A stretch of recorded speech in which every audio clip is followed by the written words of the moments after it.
Hi students, आज के video में आप सबका स्वागत है। आज हम पिछले वाले वीडियो से आगे के प्रश्न 5.2 के प्रश्नों को हल करेंगे।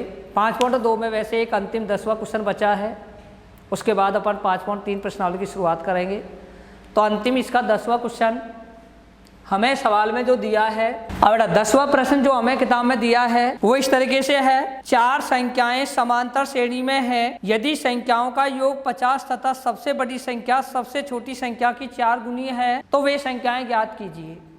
देखो प्रश्न में, अब देखो हमें प्रश्न में ये कहा जा रहा है कि हमारे पास 4 संख्याएं हैं, उन 4 संख्याओं का योग 50 है। सबसे बड़ी संख्या सबसे छोटी संख्या का 4 गुना है, तो हमें वो चारों संख्याएं ज्ञात करनी है। वो संख्याएं क्या हैं ये हमें ज्ञात करना है। तो जब कभी भी यदि हमें इस प्रकार से एक समांतर श्रेणी में संख्याएं दी जाती है तो इसके मानने के 2 तरीके हैं। उनमें पहले तरीका तो ये होता है कि हम जैसे पहली संख्या a मान लें, दूसरी संख्या a प्लस डी मान ली जाए, तीसरी संख्या a प्लस 2d मान ली जाए, चौथी संख्या a प्लस 3d। तो ये हमारी 4 संख्याएं हो गई, a plus D, a plus 2d, a plus 3d। एक हमारा ये भी तरीका है कि पहली संख्या जैसे हमने a माइनस डी मानी, दूसरी संख्या हमने या ऐसे मान ली हमने a minus 2d, a minus D, a plus D, a plus 2d, या हमने ये 4 संख्याएं मान ली। जैसे हमने इधर प्लस में, इधर माइनस में, इधर प्लस में, इधर माइनस में, तो ये हमारी संख्याएं मान सकते हैं। इनमें क्या होता है कि जैसे पहली संख्या यदि हम मानते हैं तो जैसे a माना, यदि हमसे 2 संख्याओं की बात करता है तो हम a और a प्लस डी मान सकते हैं, या हम a माइनस डी और a प्लस डी मान लेते हैं। 3 संख्याओं की बात करता है तो a माइनस डी, a और a प्लस डी मान लेते हैं। 4 संख्याओं की बात करता है तो a minus 2d, a plus D, यहाँ a माइनस डी, यहाँ a प्लस डी और यहाँ a प्लस 2d। ये हम 4 संख्याएं मान सकते हैं। तो इसके मानने के हमारे पास 2 तरीके हैं।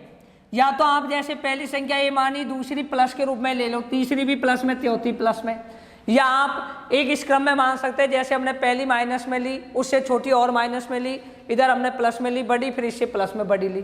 तो ऐसे भी हम मान सकते हैं। तो इनके मानने के हमारे पास ज़्यादातर हम प्रश्नों में इस प्रकार मान लेते हैं, पहली संख्या a, दूसरी a प्लस डी, तीसरी a प्लस 2d, चौथी a प्लस 3d, ऐसे डॉट डॉट डॉट। तो देखिए मैं यहाँ पर अब इस तरीके से मैं यहाँ पर इस प्रकार मान रहा हूँ, माना कि AP की 4 संख्याएं क्रमशः a plus D, a plus 2d, a plus 3d है। ये हमने एक समांतर श्रेणी की 4 संख्याएं मान ली। यदि ये 4 संख्याएं दी गई है तो अब प्रश्नानुसार पहली शर्त दी गई है संख्याओं का योग, इन चारों संख्याओं का योग 50 है। तो अपन प्रश्नानुसार इन चारों को जोड़ देते हैं, a plus D plus a plus 2d plus a plus 3d बराबर 50। यहाँ हम 1, 2, 3 और 4 a हो गए जोड़ने पर, और d की तुलना करें तो 1 d और 2 d, यहाँ पर 2 और 1 3 और 3 और 3 6d बराबर 50। यदि हम दोनों में से कॉमन लें, 2 कॉमन लेकर के हम 2 का भाग दे सकते हैं। या हमने 2 का भाग दिया, इस प्रकार लिख दिया, 2 कॉमन लिया तो 2a प्लस 3d बराबर 50। 2 का भाग देने पर हमें प्राप्त हो जाएगा 2a प्लस 3d बराबर 25। इसे मान लिया मैंने समीकरण नंबर। आगे प्रश्न में कहा जा रहा है सबसे बड़ी संख्या सबसे छोटी संख्या का 4 गुना है। तो अपन ने जो 4 संख्याएं मानी हैं, इनमें ये जो पहली संख्या a सबसे छोटी है, इधर a प्लस 3d सबसे बड़ी है। तो सबसे बड़ी संख्या तो पुनः हम प्रश्नानुसार लिख सकते हैं, सबसे बड़ी संख्या a प्लस 3d बराबर सबसे छोटी संख्या a, और सवाल में लिखा गया है इसका 4 गुना जो है वो बड़ी संख्या के बराबर है, इसलिए हम इसको 4 से गुणा कर देंगे। अब हमारी सबसे बड़ी संख्या सबसे छोटी संख्या के बराबर हो गई, क्योंकि जैसे सबसे छोटी संख्या को 4 से गुणा किया तो यह सबसे बड़ी संख्या के बराबर प्राप्त हो गई। यहाँ से हम इसे सरल करें तो हमें प्राप्त होगा a प्लस 3d बराबर 4a यहाँ से हम 4a का इधर पक्षांतर कर देते हैं, 3d का इधर पक्षांतर कर देते हैं, तो यहाँ से हम इधर आएगा तो ये हमारा 4 माइनस का 4a प्लस का a बराबर माइनस का 3d, इसमें से इसे घटाया तो माइनस का 3a बराबर माइनस का 3d, माइनस से माइनस और 3 से 3 कट जाएगा, तो यहाँ से हमें a बराबर d प्राप्त हो जाएगा। इसे मान लेंगे समीकरण नंबर 2। यदि हम समीकरण 2 से समीकरण 1 जो हमने माना है इसमें a के स्थान पर d का मान रख दें या d के स्थान पर a का मान रख दें, तो हमें यहाँ से प्राप्त हो जाएगा a का या d का मान। तो मैंने यहाँ पे लिखा समीकरण 2 से समीकरण 1 में मान रखने पर, तो मैं यहाँ पर मान रख रहा हूँ, तो मैंने यहाँ पे d के स्थान पर a लिखा, तो 2a प्लस 3a हो गया बराबर 25। तो यहाँ से हम 3a में 2a को जोड़ेंगे तो 5a बराबर 25, a का मान निकालेंगे तो a बराबर आ जाएगा 5। समीकरण 2 में a का मान रख देते हैं तो d का मान आ जाएगा समीकरण 2 से, तो हमें a बराबर d और बराबर 5, a और d का मान दोनों ही हमें 5 प्राप्त हो चुका है। जैसे हमें a और d का मान ज्ञात हो जाता है तो हम एक व्यापक रूप में पहली संख्या जो है a है, दूसरी a प्लस डी है, तीसरी a प्लस 2d और चौथी a प्लस 3d है। हम यहाँ पर मान रख देते हैं, तो प्रथम संख्या बराबर a जो कि 5, द्वितीय संख्या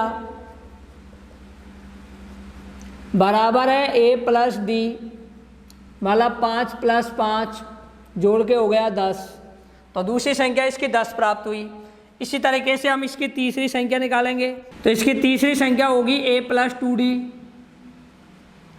a 5 प्लस 2 गुणा d का मान भी 5, तो ये हमारा 5 दूनी 10 और 5 15, तो हमको यहाँ से तीसरी संख्या 15 प्राप्त हो गई।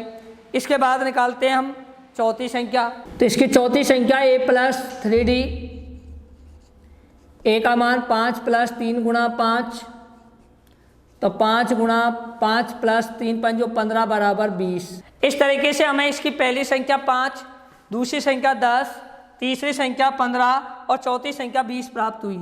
इस तरीके से हमारी ये 4 संख्याएं जो हमें ज्ञात करनी है वो 5, 10, 15, 20 प्राप्त होती है। तो हमारा एक एपी अनुक्रम बन गया 5, 10, 15, 20 ... तो ये हमारा प्रश्न इस पॉइंट का एक अंतिम प्रश्न था, जिसको हम इस तरीके से आसानी से कर सकते हैं। सवाल में कहा जा रहा है किसी समांतर श्रेणी की 4 संख्याएं का योग 50, जिसमें सबसे बड़ी संख्या सबसे छोटी संख्या का 4 गुना है, तो वो संख्याएं ज्ञात कीजिए।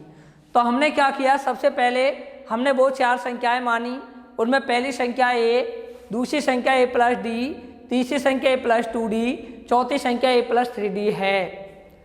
प्रश्न में हमें यह कहा जा रहा है कि चारों संख्याओं का योग 50 के बराबर है, तो हम प्रश्नानुसार पहली संख्या प्लस द्वितीय संख्या प्लस तृतीय संख्या प्लस चतुर्थ संख्या बराबर 50 के किया। हमने 1, 2, 3, 4a को जोड़ा, 4a, d, 2d और 3d को जोड़ा, 6d बराबर 50 समीकरण। यहाँ से हमने 2 कॉमन लेकर के एक समीकरण बनाया, 2a प्लस 3d बराबर 25 समीकरण नंबर 1। पुनः प्रश्न में कहा जा रहा है सबसे बड़ी संख्या सबसे छोटी संख्या का 4 गुना है, तो सबसे बड़ी संख्या हमारी a प्लस 3d है, सबसे छोटी संख्या हमारी a है, तो हमारी सबसे छोटी संख्या सबसे बड़ी संख्या के बराबर करने के लिए हमने सबसे छोटी संख्या को 4 से गुणा कर दिया, तो हमारी सबसे बड़ी संख्या सबसे छोटी संख्या के बराबर हो गई। उसके बाद हमने इसे सरल किया, सरल करने पर a का मान d के बराबर प्राप्त हुआ। a d के बराबर है, a का मान समीकरण 2 से समीकरण 1 में हमने d के स्थान पर a का मान रखा, तो d के स्थान पर जैसे a रखा तो 2a प्लस 3a बराबर 25, यहाँ से हमें a का मान प्राप्त हुआ 5। a d के बराबर है, तो हमने समीकरण 2 से में मान रखने पर a का मान रखने पर d का मान भी प्राप्त हो गया, तो a और d का मान 5 प्राप्त हो गया। जैसे a और d का मान ज्ञात आ गया, तो हमने पहली संख्या हमारी a थी, तो पहली संख्या 5 आई, दूसरी संख्या a प्लस d है, 5 प्लस 5 10 आया, तीसरी संख्या हमारी a प्लस 2d है, तो हमने 5 प्लस 2 गुणा 5 किया, तो 15 प्राप्त हुआ। चतुर्थ संख्या हमारी a प्लस 3d है, तो हमने यहाँ पर 5 प्लस 3 गुणा 5 किया, तो हमें 5 प्लस 15 बराबर 20 प्राप्त हुआ। इस तरीके से हमारी एक एपी का अनुक्रम पहली संख्या 5 है, दूसरी 10 है, तीसरी 15 है और चौथी 20 है। इस तरीके से हमारी ये 4 संख्याएं प्राप्त। इस तरीके से हमारे 5.2 के हर प्रश्न जो 10 थे, मैंने आपको प्रत्येक प्रश्न पहले वाले वीडियो में या आज के इस वीडियो में समाप्त किया। इसके बाद हम अगली पॉइंट 5.3 पढ़ेंगे इस वीडियो में। अब अगले बार में हम पढ़ने वाले हैं, उसमें पहले हम सूत्रों के बारे में जानकारी कर लेते हैं, फिर हम उस प्रश्नावली के प्रश्नों को हल करेंगे। तो अब 5.3 प्रश्नमाला जो है, इसके अंदर हमारा एक योगफल वाला सूत्र और बढ़ जाएगा। तो मैं एक बार आपको सूत्रों का फिर एक बार दोहरान इस पॉइंट में करवा रहा हूँ ताकि हमें और अच्छी तरह याद हो जाए सूत्र, क्योंकि बिना सूत्र के कोई प्रश्न हल नहीं हो पाता है। तो हमने सबसे पहला सूत्र पढ़ा था AP का व्यापक मान, और AP के व्यापक मान में हमने पहला पद A, दूसरा A प्लस D, तीसरा A प्लस 2D, चौथा A प्लस 3D, इस प्रकार डॉट डॉट डॉट। इसके बाद हमने AP का nवां या अंतिमवां पद के बारे में पढ़ा था। AP का nवां पद या अंतिमवां पद an बराबर A प्लस कोष्टक में n-1 इंटू D। पिछले पॉइंट तक हमने ये 2 सूत्र पढ़े थे और इससे संबंधित प्रश्न किए थे। आज अगला जो हमारा सूत्र होगा वो हम अगले पॉइंट में सबसे ज़्यादा काम आएंगे, उसमें हम पढ़ेंगे n पदों तक योगफल। AP के n पदों तक योगफल के लिए हमारे पास 2 सूत्र हैं। एक तो AP का n पदों तक योगफल। योगफल निकालने के लिए हमारे यहाँ पर 2 सूत्र होते हैं। पहला है हमारा Sn बराबर n/2 बड़ा कोष्टक में 2a प्लस छोटा कोष्टक में n-1 इंटू D। और दूसरे नंबर का जो सूत्र है वो हमारा होगा Sn बराबर n/2 कोष्टक में a प्लस l। यहाँ l जो है वो इसका अंतिमवां पद है, जिसको हम an भी कह सकते हैं। तो इस पॉइंट में आने वाले ये हमारे अंतिम सूत्र है। इन अंतिम सूत्रों के अनुसार अपन इस पॉइंट को भी हल करेंगे और ये भी सूत्र हमको यहाँ पर काम आने वाले हैं। तो एक बार मैंने इन सूत्रों के बारे में आपको फिर दोहरान करवाया है और हम एक बार फिर और मैं करवा रहा हूँ। AP के एक व्यापक रूप में पहला पद A होता है, दूसरा पद A प्लस D होता है, तीसरा पद A प्लस 2D होता है, चौथा पद A प्लस 3D होता है। ऐसे डॉट डॉट डॉट हम कितनावा भी पद ज्ञात कर सकते हैं। एक AP का nवां या अंतिमवां पद an के द्वारा व्यक्त करते हैं या l से व्यक्त करते हैं। तो n बराबर हम लिखते हैं A प्लस कोष्टक में n-1 इंटू। इसके बाद हमारा AP के n पदों तक या अंतिम पदों तक योगफल निकालने के लिए 2 सूत्र है। एक तो Sn बराबर n/2 बड़ा कोष्टक में 2a प्लस छोटे कोष्टक में n-1 इंटू D बड़ा कोष्टक बंद। एक होता है Sn बराबर n/2 कोष्टक में a प्लस l या an का मतलब है यहाँ पर इसका अंतिमवां पद दिया होगा। तो ये हमारे सूत्र हैं जिनके आधार पर अपन 5.3 प्रश्नमाला को हल करने वाले हैं। पहला भाग प्रश्न में कहा जा रहा है कि एक AP 1 3 5 7 डॉट डॉट डॉट का हमें 12 पदों तक योगफल ज्ञात करना है। यदि किसी भी समांतर श्रेणी का एक अनुक्रम दिया जाए और हमें कितने भी पदों तक योगफल निकालना हो, तो सबसे पहला काम होता है कि जो समांतर श्रेणी दी गई है उस समांतर श्रेणी से हमें 2 चीज़ ज्ञात करनी। एक तो समांतर श्रेणी का पहला पद ज्ञात करना होगा। जैसे उसका पहला पद मिल जाता है उसके पश्चात हम सार्वंतर ज्ञात करेंगे, और जब पहला पद और सार्वंतर मिल जाता है तो हमको पदों की संख्या देखनी है। पदों की संख्या हमको ज्ञात करने में दिया होगा कि हमसे कितने पदों तक योगफल निकलवा रहा है। तो जैसे एक AP अनुक्रम है 1 3 5 7, यहाँ से हम इसका पहला पद A बराबर इसकी पहली संख्या जो है 1, सार्वंतर D बराबर होता है द्वितीय पद में से पहला पद घटा दीजिए, मतलब 3 - 1 बराबर 2, और एक हमें पदों की संख्या n बराबर दी हुई है 12, और हमें 12 पदों तक योगफल ज्ञात करना है। तो Sn का मान हमें ज्ञात करना है, जिसको हम S12 लिख सकते हैं। ये हमें ज्ञात करना है।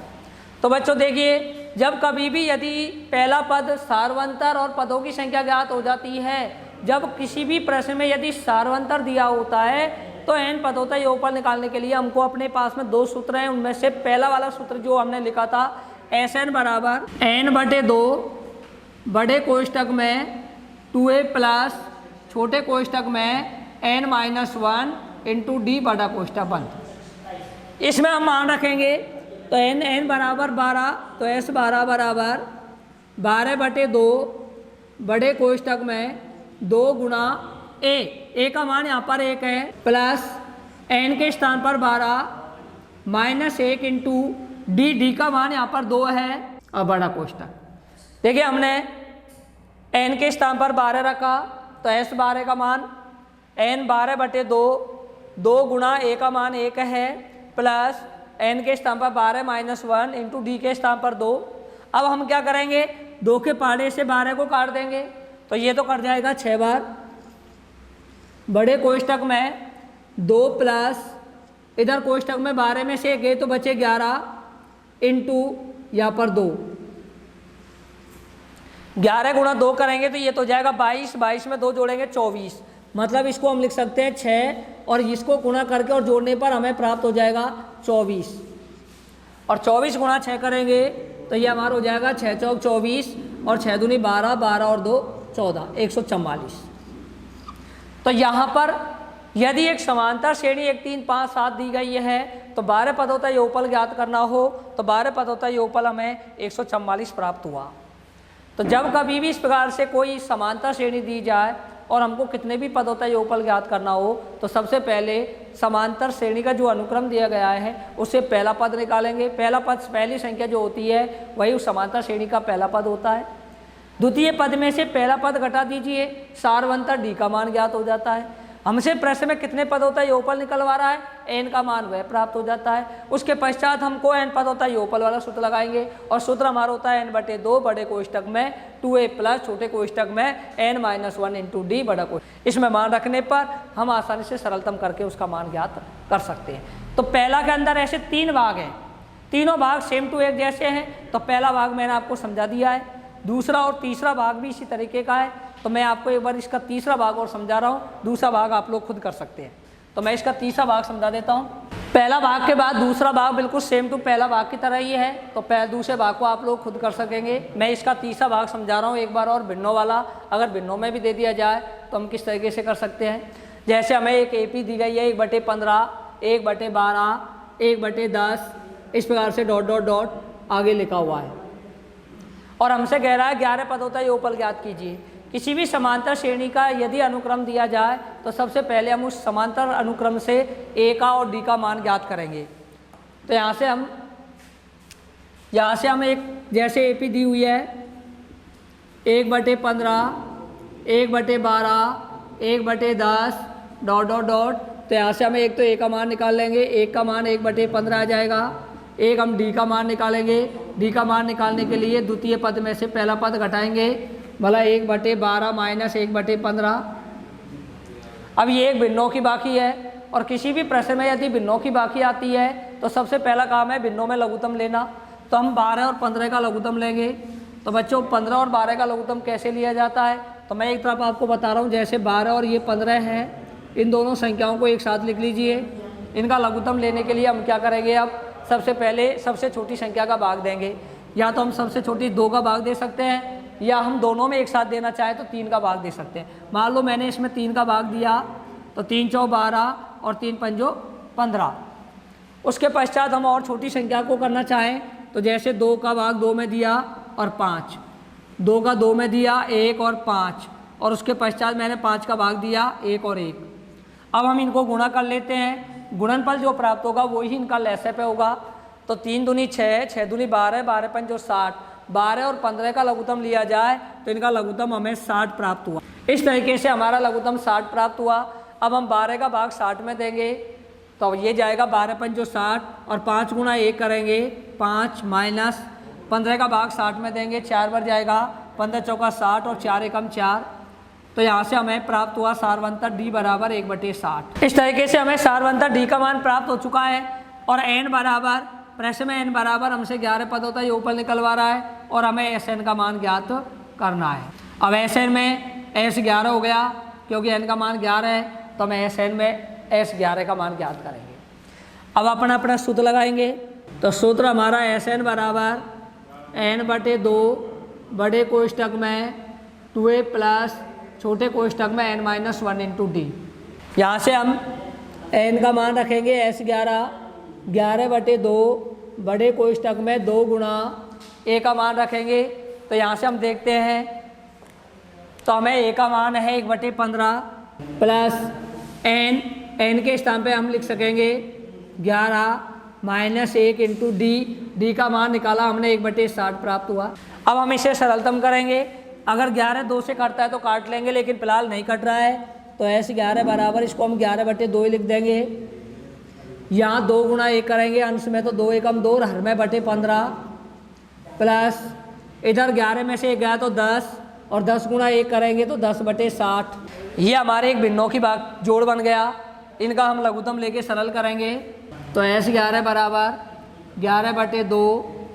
अच्छा बेटा, आप 15 और 60 का हम लघुत्तम लेते हैं, तो 15 के पहाड़े में 15 एकम 15, 15 दूना 30, 15 3 45, 15 चौका 60, तो इसमें भी 60 आ रहा है और 60 एकम 60, तो अपन यहाँ पर 15 और 60 का लघुत्तम 60 आ जाएगा। हमें यहाँ से हमें लघुत्तम 60 प्राप्त हो गया। अब 15 का भाग 60 में देंगे, 4 बार जाएगा, 4 गुणा 2 करेंगे, 4 दूनी 8 हो जाएगा, प्लस इसके पश्चात 60 का भाग 60 में देंगे, 1 बार जाएगा और 1 गुणा 10 करेंगे तो 10 एकम 10 हो जाएगा। तो ऐसे 11 बराबर 11/2 इंटू, अब देखिए 10 और 8 हो गया 18 और बटे में 60। अब आप इसे सरलतम कर सकते हैं, जैसे 2 के पहाड़े से ये 9 बार कट जाएगा, तो ऐसे 11 बराबर हो जाएगा 11 गुणा 9/60। फिर हम इसको काट सकते हैं, तो ये हमारा 11 गुणा 3 बटे में 20, तो ये 20 बार कट जाएगा 3 के पहाड़े से, क्योंकि 3 दूनी 6 और 0 और 3 3 9, तो ये हमारा 11 3 33, तो 11 पद होता है योगफल हमें 33/20 प्राप्त हो जाएगा। तो एक समांतर श्रेणी के पहला पद 1/15, दूसरा पद 1/12, तीसरा 1/10 डॉट डॉट डॉट हो, और हमें 11 पद होता है योगफल निकालना है, तो उसका योगफल हमें 33/20 प्राप्त हुआ है। एक बार पुनः दोबारा देख लें। एक समांतर श्रेणी दी गई है जिसका पहला पद 1/15 है, दूसरा पद 1/12 है, तीसरा 1/10 है, आगे डॉट डॉट लिखा है, और हमसे कहा जा रहा है 11 पद होता है योगफल ज्ञात कीजिए। किसी भी समांतर श्रेणी का यदि योगफल ज्ञात करना है तो सबसे पहले हमें अनुक्रम से 2 चीज़ ज्ञात करनी होगी, एक तो इसका पहला पद और एक इसका सार अंतर। तो हमने पहला पद पहली संख्या निकाली, द्वितीय पद में से पहला पद घटाया तो सार्वंतर मिला, सार्वंतर हमें 1/60 प्राप्त हुआ। उसके पश्चात 11 पद होता है योगफल निकालना है, इसलिए n बराबर 11 हुआ। 11 पद होता है योगफल निकालने के लिए हमने सूत्र लगाया, SN बराबर n/2 बड़े कोष्ठक में 2a प्लस छोटे कोष्ठक में n-1 इंटू डी। यहाँ से हम मान रख देंगे, n के स्थान पर 11/2, 2 गुणा a के स्थान पर 1/15 प्लस n 11 - 1 इंटू डी के स्थान पर 1/60। इसे सरल किया तो एक भिन्नों की जोड़ बना, भिन्नों का जोड़ का लघुत्तम लेके सरल किया, तो यहाँ से हमें 8 + 10/60 प्राप्त हुआ। यहाँ जोड़ने पर 18/60 आया, इसे सरल किया तो 11 गुणा 3/20 प्राप्त हुआ। 11 गुणा 3 किया 33/20। इस प्रकार से 11 पदों का योगफल हमें 33/20 प्राप्त हो सका है। तो ये हमारा पहला के अंदर 3 भाग थे, पहला और दूसरा भाग मैंने, तीसरा भाग मैंने करा दिया है। इसी तरीके से आप किताब से दूसरा भाग हल कर सकोगे। अब बेटा हमें दूसरा प्रश्न दिया है, निम्नलिखित का योगफल ज्ञात कीजिए। हमें यहाँ पर 2 पार्ट दे रखे हैं, दोनों बिल्कुल सेम टू एक जैसे हैं। पहला भाग में जैसे दे रखा है 3 + 11 + 19 + डॉट डॉट डॉट + 803। दूसरे भाग में दे रखा है 7 + 10 से 1/2 + 14 प्लस डॉट डॉट डॉट और लास्ट में +84। यदि एक अनुक्रम समांतर श्रेणी का दिया गया हो जिसका पहला पद, दूसरा पद, तीसरा पद और डॉट डॉट डॉट में लास्ट हुआ पद भी दिया गया हो, लेकिन उनके बीच में अगर प्लस का चिन्ह या माइनस का चिन्ह लगा हो, तो हमेशा उसी तरीके से करेंगे जैसे हमने किया है, लेकिन उसका हम योगफल ज्ञात करते हैं। तो यहाँ पर भी हम इसी तरीके से इसका योगफल ज्ञात कर सकेंगे।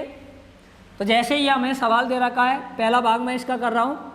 पहला भाग में हमें एक अनुक्रम दिया है 3 + 11 + 19 प्लस डॉट डॉट डॉट + 803। जब कभी भी इस प्रकार का कोई एपी अनुक्रम दिया जाता है, या तो आपको इनके बीच में प्लस का चिन्ह लगा देगा, या इनके बीच में माइनस का चिन्ह भी लगा सकता है, या इनके बीच में कॉमा लगा सकता है। इस तरीके से कभी भी हमें कोई अनुक्रम दिया जाए और उसका योगफल निकलवाता है, तो आपको एक बात ध्यान रखना होगा कि यहाँ से 3 चीज़ ज्ञात कर सकोगे। एक तो इसका पहला पद, एक इसका सार्वंतर और एक इसका अंतिमा पद। जैसे पहला पद जो पहली संख्या है, जैसे a बराबर पहली संख्या 3 हो गई, d का मान निकालेंगे तो हम द्वितीय पद में से पहला पद घटा देंगे, मतलब 11 - 3 = 8 आ गया। तीसरी बात, यहाँ पर आपको डॉट प्लस और फिर डॉट डॉट डॉट डॉट लगा और फिर लास्ट में हमें संख्या दी जाए तो वो इसका अंतिम पद कहलाता है, जिसको हम an या l कह सकते हैं। ठीक है, अब हमें 3 चीज़ प्राप्त हो चुकी है, a का मान, d का मान और l या an का मान। हमें यहाँ से पहले n का मान ज्ञात करना होगा, क्योंकि हमें ये पता नहीं कितने पद होता है ये ऊपर निकालना है, और इस बात की जानकारी करने के लिए आपको सबसे पहले n का मान निकालना है। अब n का मान निकालने के लिए क्या करना होगा, जब कभी भी अंतिम पद दिया हो तो अपन ने पिछले पॉइंट 5.2 में पढ़ा है, और 5.2 में हमने n का मान किस तरीके से निकाला है, तो उसी तरीके से हम n का मान यहाँ से निकालेंगे। तो इस n का मान ज्ञात करने के लिए पहले हमें an वाला सूत्र लगाना होगा। अंतिम पद an बराबर a प्लस कोष्टक में n माइनस 1 इंटू डी। इस वाले सूत्र के अनुसार अपन n का मान ज्ञात कर सकेंगे। an बराबर जैसे है 803, a का मान 3 प्लस n की जगह n ही रहेगा, 1 इंटू डी के स्थान पर 8 आ जाएगा। हम इसी तरीके से इसे सरल करेंगे तो 803 बराबर 3 प्लस 8 n माइनस 8 हो जाएगा। इसका 8 का इधर पक्षांतर कर लेते हैं, इसको इधर ले जाते हैं हम, तो माइनस का 8 n बराबर 3 माइनस 8 और माइनस के 803। तो बेटा माइनस 8 n बराबर, अब ध्यान देना यहाँ पर ये प्लस का 3 और ये 803 है, तो मैंने पहले 3 घटाया, 800 बचा, 800 में 8 और जोड़ दिया, माइनस के 808 हो गए।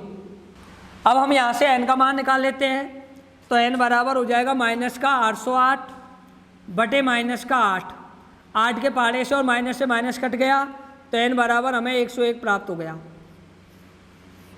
इस तरीके से हमारे यहाँ पर 101 पद हैं। ये जो हमारी संख्याएं 3, 11, 19 डॉट डॉट डॉट 803 है, तो ये 803 जो संख्या है वो 101 नंबर पर है। हमें 101 पदों तक योगफल निकालना है। जैसे हमें n का मान मिल जाता है तो हम योगफल निकालेंगे। अब योगफल निकालने के लिए यहाँ पर आप एक ध्यान रखेंगे बच्चों कि आपके पास में d का सार बनता, d का मान भी है और आपके पास अंतिम पद भी है, तो आप इसमें दोनों सूत्रों में से किसी का भी प्रयोग कर सकते हो। इस सवाल में आपको दोनों योगफल वाले सूत्र लग सकते हैं, तो आप इसमें से जो सरलतम पड़ता है तो हम योगफल निकालेंगे 101 पदों तक। तो हम यहाँ पे लिखेंगे, छोटे वाला सूत्र का प्रयोग करेंगे, Sn बराबर n बटे 2 कोष्टक में a प्लस l। तो S 101 बराबर n के स्थान पर 101 बटे 2 कोष्टक में a का मान हमारे पास 3 है और l का मान यहाँ से हमें प्राप्त होता है 803। तो ये हमारा हो जाएगा 101 बटे 2 इंटू 803 में इसको जोड़ेंगे तो ये हो जाएगा 806। 806 में हम जैसे 2 का भाग देंगे तो ये 2 के पहाड़े से कट के हो जाएगा 403। तो यहाँ हमारा 101 इंटू 403 प्राप्त हुआ। अब इसका जो गुणनफल प्राप्त होगा वही हमको 101 पदों तक योगफल होगा। तो मैं तब गुणा कर रहा हूँ, जैसे 403 इंटू 101 करें